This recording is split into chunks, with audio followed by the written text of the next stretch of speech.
Sir आप सभी के लिए आज हम इस वीडियो में जो कि पाठ 1 है आपका विज्ञान का रासायनिक अभिक्रिया एवं समीकरण, इसका एक वीडियो ऑलरेडी आ चुका है जिसमें हमने वन लाइनर फैक्ट जो कि बहुत इम्पोर्टेंट आपके एग्ज़ाम के लिए हैं उन सभी को डिस्कस किया था। और जो आपका चैप्टर फर्स्ट है उसी का ये अगला पार्ट है जिसमें फिर से हम लोग वन लाइनर जो रह गए हैं उन सभी को हम डिस्कस करने वाले हैं। तो आपके एग्ज़ाम जो कि पास आ ही रहे हैं, 1 डेढ़ महीने बाद आपके फाइनल एग्ज़ाम है एमपी बोर्ड के। तो आप सभी की तैयारी तो बहुत अच्छी चल रही होगी। चलिए हम लोग आगे के क्वेश्चंस देखते हैं और इसके ये जो पार्ट 1 है ये जैसे ही चैप्टर ख़त्म होता है, अगले ही दिन आपके लिए चैप्टर 2 के ऑब्जेक्टिव क्वेश्चंस एकदम रेडी हैं, तो वो भी आपके लिए वीडियोज़ आने वाले हैं। तो चलिए स्टार्ट करते हैं, जहाँ तक हमने कर लिया था उसके आगे का इस वीडियो में हम देखने वाले हैं। तो यहाँ आपको अगला जो क्वेश्चन हमें दिखाई दे रहा है वो ये है कि हाइड्रोजन तथा ऑक्सीजन द्वारा जल का निर्माण कैसे होता है, ये इसके लिए एक अभिक्रिया देनी है। तो हम जानते हैं कि जो जल होता है उसका जो फॉर्मूला होता है वो होता है H2O। इसका मतलब साफ है कि 2 हाइड्रोजन और 1 ऑक्सीजन मिल करके एक जल का अणु बनाता है।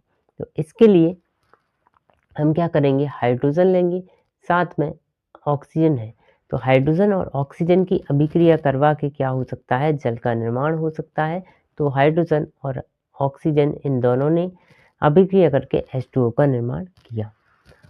अगला प्रश्न है, प्राकृतिक गैस के दहन का रासायनिक समीकरण लिखिए तथा ऊष्मा, क्या यह ऊष्माक्षेपी अभिक्रिया है। तो देखिए कोई भी ऐसी अभिक्रिया जिसमें ऊष्मा का क्या होता है, उत्सर्जन होता है, वो ऊष्माक्षेपी अभिक्रिया कहलाती है। तो यहाँ पे अगर प्राकृतिक गैस जिसको हम बोलते हैं मीथेन गैस या मेथेन गैस जो होती है आपकी CH4, इसकी अभिक्रिया जब कराई जाती है मतलब इसको दहन किया जाता है तो वायुमंडल की ऑक्सीजन की उपस्थिति में ही ये दहन हो सकती है।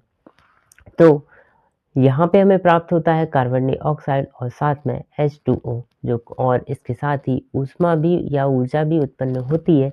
तो जो ऊर्जा उत्पन्न होती है तो यह एक ऊष्माक्षेपी अभिक्रिया है हम कह सकते हैं। साथ ही यहाँ का ये जो दहन का समीकरण है ये आपका बनता है CH4O2, इसके साथ कार्बन डाइऑक्साइड मतलब CO2 और आपका H2O बनेगा साथ में और ऊर्जा का निर्माण होता है।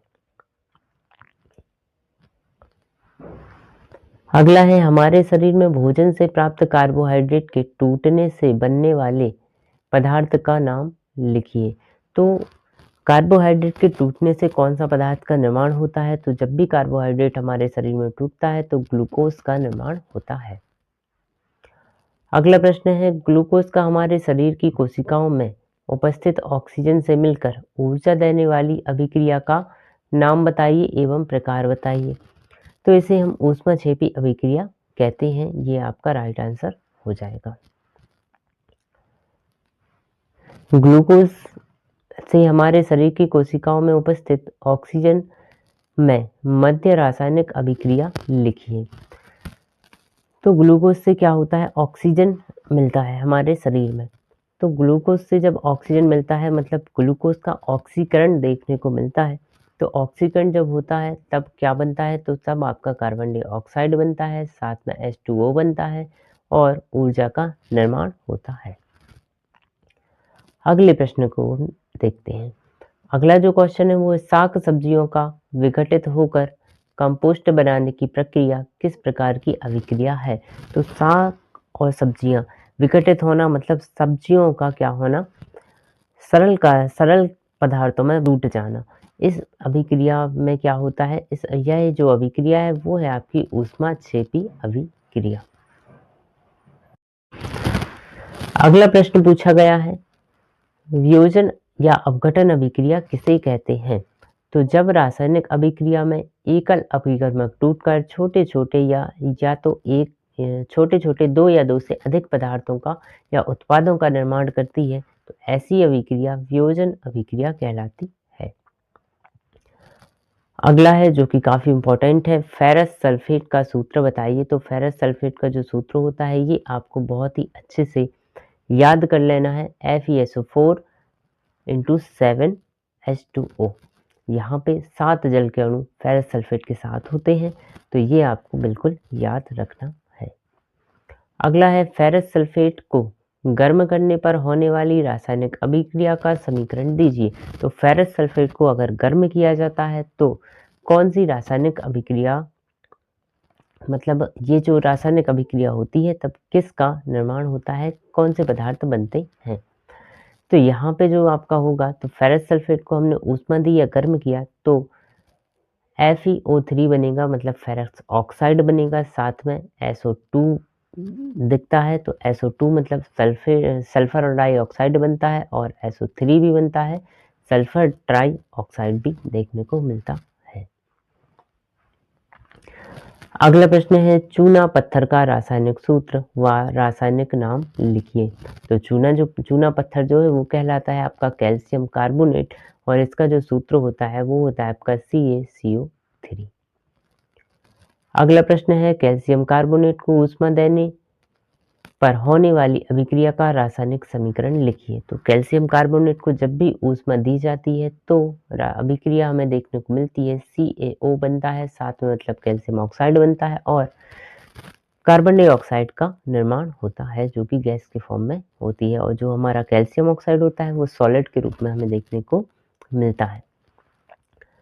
अगला जो प्रश्न है वो है कैल्शियम ऑक्साइड का प्रमुख उपयोग क्या है। तो कैल्शियम ऑक्साइड का जो उपयोग है वो है सीमेंट के निर्माण में इसका उपयोग किया जाता है।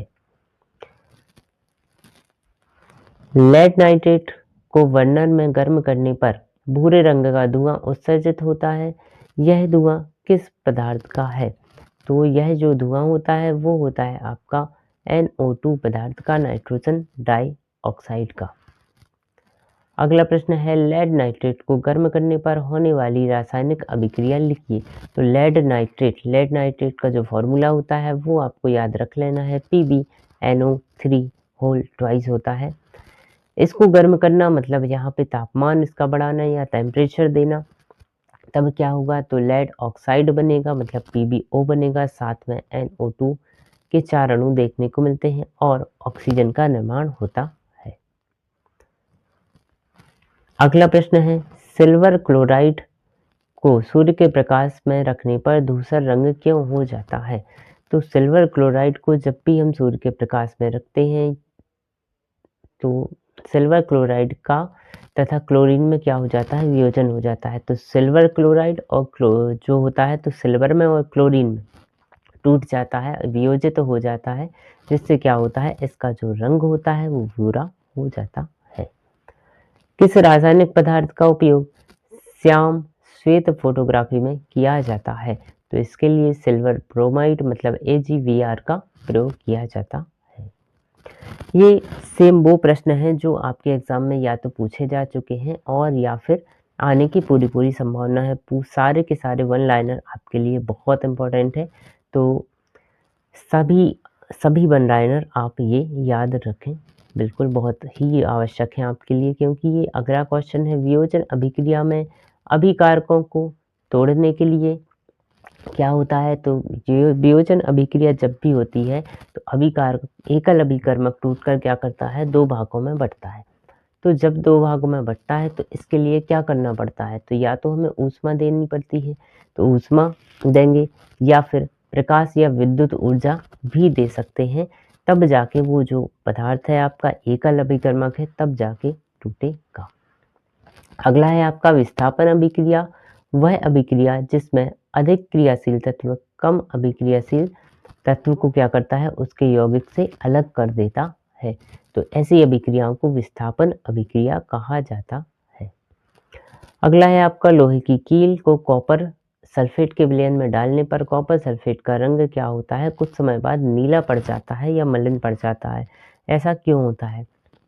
तो देखिए यहाँ पे एक अभिक्रिया देखने को मिलती है जिसको कहा जाता है विस्थापन अभिक्रिया।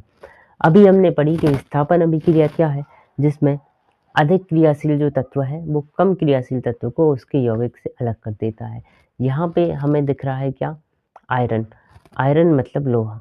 तो जो आयरन है इसकी क्रियाशीलता कॉपर से अधिक है, और यहाँ पे कॉपर सल्फेट का विलयन है। और आयरन मतलब लोहे की कील को कॉपर सल्फेट के विलयन में अगर डाला जाए तब क्या होगा, जो आयरन है जो कि अधिक क्रियाशील है, ये कॉपर को उसके यौगिक से अलग करके खुद सल्फेट बना देगा। मतलब कि आयरन सल्फेट का निर्माण हो जाता है और कॉपर क्या हो जाता है, अपने ही यौगिक से विस्थापित हो जाता है। तो ये एक विस्थापन अभिक्रिया भी है। और ये वाली अभिक्रिया हमसे पूछी गई कि क्यों ऐसा होता है, तो विस्थापन अभिक्रिया के कारण होता है। अगला प्रश्न है, निम्नलिखित उदाहरण विस्थापन अभिक्रिया है। तो ये जो अभिक्रियाएं दी हुई हैं, क्या ये विस्थापन अभिक्रिया हैं, ये ऐसे पूछी जा सकती हैं। तो यहाँ पे बिल्कुल ये विस्थापन अभिक्रिया के एग्जाम्पल हैं दोनों, जहाँ पे आपका फर्स्ट जो है वो है आपका Zn जिंक जो है कॉपर सल्फेट के साथ क्रिया कराई गई, तो जिंक भी कॉपर से अधिक क्रियाशील धातु है। तो क्या हुआ, जिंक सल्फेट बन गया और साथ में कॉपर अलग हो गया। सेम अगली जो अभिक्रिया दी हुई है वो है Pb मतलब लेड और कॉपर क्लोराइड CuCl2।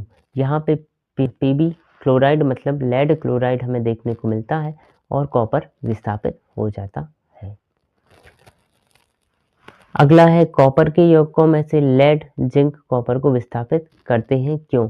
तो क्यों करते हैं विस्थापित, तो विस्थापन अभिक्रिया से अगर क्वेश्चन आता है कई प्रकार से घूम सकता है। ये भी पूछ सकते हैं कि इस अभिक्रिया में कॉपर के लिए लेड ने या जिंक ने क्यों विस्थापन किया। तो ये अधिक क्रियाशील है और कॉपर कम क्रियाशील है, इसलिए विस्थापित किया, क्योंकि विस्थापन अभिक्रिया ही वही है, क्या है कि अधिक क्रियाशील तत्व कम क्रियाशील तत्व को विस्थापित कर देता है। अगला प्रश्न है, वे अभिक्रियाएं जिनमें अभिकारकों के बीच आयनों का आदान प्रदान होता है, ऐसी अभिक्रियाओं को क्या कहा जाता है? तो ऐसी अभिक्रियाएं द्विविस्थापन अभिक्रियाएं कहलाती हैं, जहाँ पे क्या होता है, आयनों का आदान प्रदान देखने को मिलता है। इसका एग्जाम्पल भी हमारे पास है। तो एग्जाम्पल में ये है आपका Na2SO4 मतलब सोडियम सल्फेट है, जिसकी अभिक्रिया बेरियम क्लोराइड BaCl2 से कराई जा रही है। और बन क्या रहा है, बेरियम सल्फेट बन जाता है, मतलब सोडियम की जगह पे बेरियम आता है और सल्फेट लग जाता है, साथ ही NaCl बनता है जो कि सोडियम क्लोराइड है। तो अगले प्रश्न को हम देखते हैं। अगला है हमारा, वह रासायनिक अभिक्रिया जिसमें किसी तत्व या यौगिक के ऑक्सीजन का संयोग होता है, उसे क्या कहते हैं? तो ऐसी अभिक्रियाएं जिनमें ऑक्सीजन किसी भी तत्व में ऑक्सीजन जुड़ जाती है, ऐसी अभिक्रियाओं को कहा जाता है ऑक्सीकरण अभिक्रिया, या इसी को बोलते हैं उपचयन अभिक्रिया। तो वो अभिक्रियाएं जिसमें ऑक्सीजन की वृद्धि देखने को मिलती है किसी तत्व में, तो ऐसी अभिक्रियाओं को बोलते हो ऑक्सीकरण अभिक्रिया। अगला है आपका, वह रासायनिक अभिक्रिया जिसमें किसी तत्व या यौगिक में हाइड्रोजन का संयोग देखने को मिला या फिर ऑक्सीजन की कमी देखने को मिलती है। तो हाइड्रोजन बढ़ेगा या ऑक्सीजन कम होगी, तो ऐसी अभिक्रियाओं को हम लोग बोलते हैं अपचयन अभिक्रिया। अगला है, निम्नलिखित अभिक्रियाओं में उपचयन अपचयन की पहचान करें। तो ऐसी अभिक्रिया आ सकती है आपको, और अपचयन की पहचान करने आ सकता है। तो यहाँ पे जो पहली अभिक्रिया हमें है वो है कॉपर, और कॉपर में क्या हो रहा है, कॉपर की अभिक्रिया ऑक्सीजन से कराई जा रही है, साथ में आपका जो उत्पाद बन रहा है वो बन रहा है आपका कॉपर ऑक्साइड। यहाँ पे हमें कॉपर सिंगल था और यहाँ पे कॉपर के साथ ऑक्सीजन लगी हुई देखने को मिली। कहने का मतलब ये है कि यहाँ हमें क्या है, ऑक्सीजन लग गई, मतलब ऑक्सीजन बढ़ गई, इसका मतलब है ये उपचयन अभिक्रिया हुई। सेकंड अभिक्रिया है कॉपर ऑक्साइड जो है, इसकी अभिक्रिया कराई गई है हाइड्रोजन से, जिससे कॉपर से ऑक्सीजन हट जाती है, तो ये एक अपचयन अभिक्रिया है। और हाइड्रोजन में ऑक्सीजन बढ़ भी जाती है, तो ये ऑक्सीकरण अभिक्रिया भी है, मतलब हाइड्रोजन का ऑक्सीकरण हो रहा है और कॉपर का अपचयन हो रहा है। अगला है, जिनमें उपचयन और अपचयन दोनों साथ साथ होते हैं, ऐसी अभिक्रियाओं को क्या कहा जाता है? तो ऐसी अभिक्रियाओं को रेडॉक्स अभिक्रिया कहा जाता है। अगला प्रश्न है, निम्नलिखित अभिक्रियाओं में अभिकारकों का उपचयन या अपचयन चिन्हित कीजिए। तो यहाँ पे एक अभिक्रिया दी हुई है और इस अभिक्रिया में हमें ये पहचान के लिखना है कि किस पदार्थ का अपचयन हुआ, किस पदार्थ का उपचयन हुआ। तो जहाँ पे ऑक्सीजन बढ़ गई वहाँ पे क्या होगा, वहाँ पे हो जाएगा आपका उपचयन, और जहाँ पे ऑक्सीजन की कमी देखने को मिली वो कहलाएगा आपका अपचयन। तो चलिए देखते हैं, यहाँ पे है आपका कॉपर ऑक्साइड, और जिसमें हाइड्रोजन से इसको अभिक्रिया कराई गई है, और आपका जो उत्पाद बन रहा है वो बन रहा है कॉपर प्लस H2O। तो यहाँ पे जो अपचयन हुआ है कॉपर ऑक्साइड का, क्योंकि यहाँ से ऑक्सीजन कम हुई है उत्पाद में, और हाइड्रोजन का उपचयन हुआ है क्योंकि इसमें ऑक्सीजन की वृद्धि देखने को मिली है। सेकेंड अभिक्रिया दी हुई है आपको ZnO, मतलब जिंक ऑक्साइड की अभिक्रिया कार्बन से कराई गई है, तो आपकी का CO बना आपका, और साथ में जिंक अलग हो गया। मतलब यहाँ पे जो ZnO है इसका हो गया आपका अपचयन। उपचयन किसका हुआ है? उपचयन हो गया है आपका कार्बन का। अगला क्वेश्चन है आपका NO2, और इसकी अभिक्रिया कराई गई है HCl से। तो यहाँ पे MnCl2 देखने को मिला, और MnCl2 के साथ H2O बन रहा है, और साथ में Cl2 बन रहा है। तो यहाँ पे जिसका अपचयन हुआ है वो है आपका MnO2, क्योंकि उत्पाद में ऑक्सीजन यहाँ से कम हुई है, और HCl जिसका उपचयन हुआ है। अगला है आपका Mg+O2, Mg+O2, और यहाँ पे जो उत्पाद बनेगा वो बनेगा आपका MgO, और यहाँ पे मैग्नीशियम का क्या हुआ है? उपचयन हुआ है। अगला प्रश्न है, लोहे पर जंग लगना उदाहरण है। तो लोहे पर जंग लगना संक्षारण कहलाता है। चांदी की परत काली पड़ जाना, ये क्या है? तो इसको भी संक्षारण कहते हैं। तांबे की चमक मलिन पड़ जाना, ये भी संक्षारण कहलाता है। मतलब संक्षारण से आपकी ये जो 3 फैक्ट निकल के आए वन लाइनर चैप्टर 1 से, वो तीनों के तीनों इम्पोर्टेंट हैं। अगला प्रश्न है, जब कोई धातु का आसपास से अम्ल, आर्द्रता आदि से संपर्क में आने पर सतह मलिन या काली पड़ जाती है या संक्षारित होने लगती है, तो इस घटना को क्या कहते हैं? तो इस घटना को संक्षारण कहते हैं।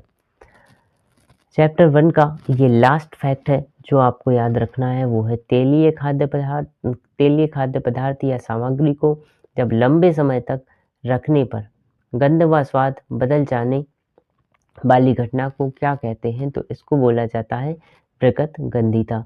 तो जो तेल वाली वसा वाली चीज़ें होती हैं, इनको अगर ऑक्सीजन की उपस्थिति में लंबे समय तक रखा जाए तो क्या होगा?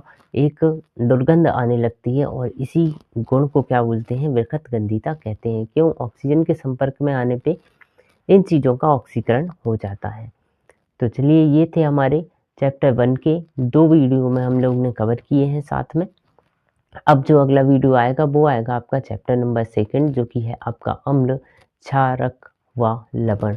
इनके जो आपके वन लाइनर बनने वाले हैं इंपॉर्टेंट, जो आपके एग्ज़ाम में एज इट इज़ पूछे जाने वाले क्वेश्चन हैं, उन सभी को हम कवर करने वाले हैं। तो चलिए, मिलते हैं हम लोग अगले वीडियो में। धन्यवाद।